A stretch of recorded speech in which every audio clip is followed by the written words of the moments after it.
नमस्कार, मैं अनिल कुमार। आज हम समझेंगे कि वेक्टर और रास्टर क्या होते हैं। फ़ोटोशॉप में बहुत बार इसका नाम आएगा कि आप वेक्टर क्या है, रास्टर क्या है, किस तरह से हम उसको एडिट करते हैं और किस तरह से हम उसके मास्क बनाते हैं। आइए शुरू करते हैं। रास्टर इमेजेस पिक्सल से बनी हुई इमेजेस हैं। पिक्सल्स क्या हैं कि जो एक एक स्क्वायर देख रहे हैं आप, ये एक एक पिक्सल है जिससे ये इमेजेस बनती हैं। ये आप देख रहे हैं पिक्सल्स हैं। पिक्सल से बनी इमेज को हम रास्टर इमेज कहते हैं। जब आप कोरल ड्रॉ में जाते हैं ग्राफिक डिज़ाइनिंग के लिए, उसमें जो आप शेप्स क्रिएट करते हैं, जैसे हमने यहाँ पे शेप्स क्रिएट करेंगे कि एक शेप क्रिएट की हमने यहाँ पे कोई भी, और उसमें कलर फिल किया, और जब इसको इनलार्ज करके देखते हैं तो आपको पता पड़ेगा कि इसमें कोई भी पिक्सल नहीं है, और इसको हम किसी भी साइज़ में बड़ा कर सकते हैं।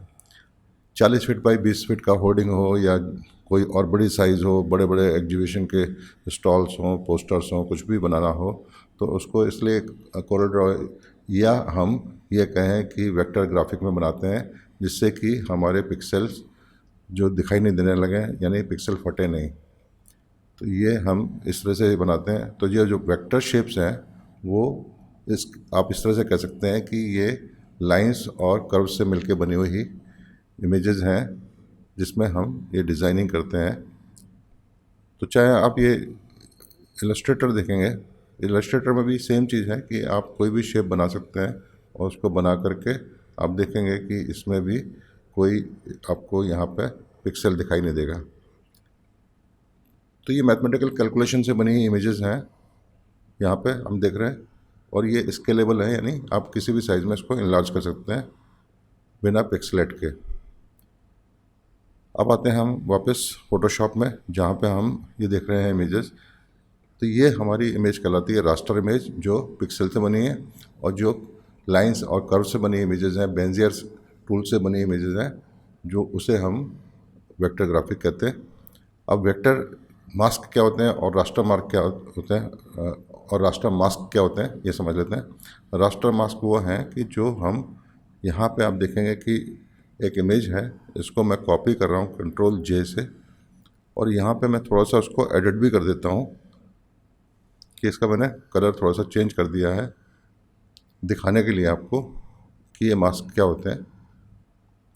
जो ऊपर की इमेज है वो हमारी एडिटेड इमेज है, और नीचे वाली इमेज जो है ओरिजिनल इमेज है। जब हम इसमें मास्क लगाते हैं तो यहाँ हम देखेंगे कि जो भी हम वर्क करेंगे, मास्क में पेंटिंग करेंगे या कोई भी टूल्स यूज़ करेंगे, वो सारे के सारे टूल्स वही अप्लाई होंगे जो नॉर्मल लेयर में अप्लाई होते हैं। यहाँ बस फ़र्क इतना है कि ये सारा ग्रे स्केल में होगा काम। जब हम इसको पेंट करेंगे तो आप देखते हैं कि नीचे की लेयर को निकालने के लिए हमें क्या करना पड़ेगा कि इसको पेंट जब करते हैं तो यहाँ ओपेसिटी 100 है, और तो हम देखेंगे कि नीचे की लेयर दिखने लगी है।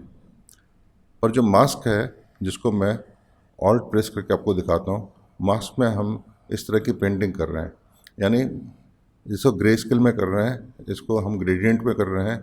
यहाँ पे आप देख रहे हैं कि हल्के पिक्सल्स हो गए, ग्रे हो गए, बीच में ब्लैक हो गया। तो इससे क्या हो रहा है कि जो नीचे की लेयर है वो दिख रही है।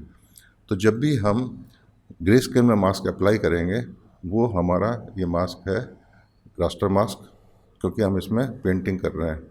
पर अगर हम वही मास्क इस तरह से क्रिएट करें, जैसे इसको मैं हटा देता हूँ, ये लिंक मार्क हटाया और मास्क को मैंने डिलीट कर दिया है। अब दूसरा चीज़ मैं ये कर सकता हूँ कि इसमें एक सिलेक्शन बनाता हूँ, या मैं पेन टूल से ही सीधा इसमें लाइन खींचता हूँ। तो अब देखिए, जैसे मैंने एक सिलेक्शन बनाया और इस सिलेक्शन को मैंने राइट क्लिक किया है, और यहाँ लिखा है मेक वर्क पाथ। तो ये वर्क पाथ कैसे बना है? ठीक वैसा बना है जैसे हम पेन टूल से लाइन खींचते हैं। वेक्टर मास्क इसलिए कहते हैं क्योंकि ये लाइन से बना हुआ है, और इसको हम अगर पेन टूल सेलेक्ट कर लें और राइट क्लिक करें दोबारा, तो क्रिएट वेक्टर मास्क आ रहा है। अब क्या हुआ कि जो इसने ये किया कि बाकी का जो एरिया था उसको नॉन एडिटेबल कर दिया, जो अंदर का एरिया वो ही एडिटिंग होगी उसकी। और इसमें आप देखेंगे कि हम यहाँ पे जब मास्क सेलेक्ट करते हैं तो डेंसिटी, मतलब इसको हम इसके ओपेसिटी को चेंज कर सकते हैं, और फेदर इसमें डाल सकते हैं इमेज में।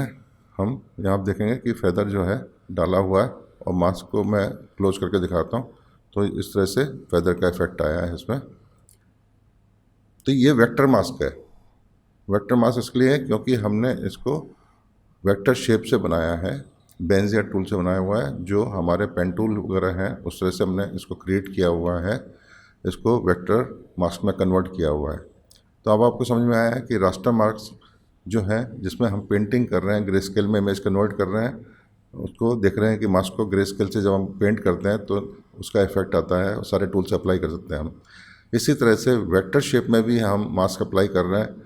इंटरनली हो क्या रहा है कि चाहे ग्रे स्केल का मास्क हो या आपका वेक्टर मास्क हो, दोनों ही इंटरनली ग्रे स्केल में कन्वर्ट कर रहे हैं इमेज के मास्क को, जिससे कि हमें इफेक्ट दिखाई दे रहा है। तो हमारी इमेज तो वहीं की वहीं है, अकेला मास्क की वजह से हमें इफेक्ट दिखाई देते हैं।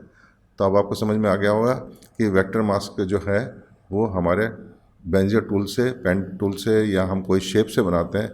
इसमें हम कोई भी शेप ले लेंगे और उसको हम मास्क में कन्वर्ट कर सकते हैं। यहाँ पे आप इसको मास्क को मैं हटा देता हूँ।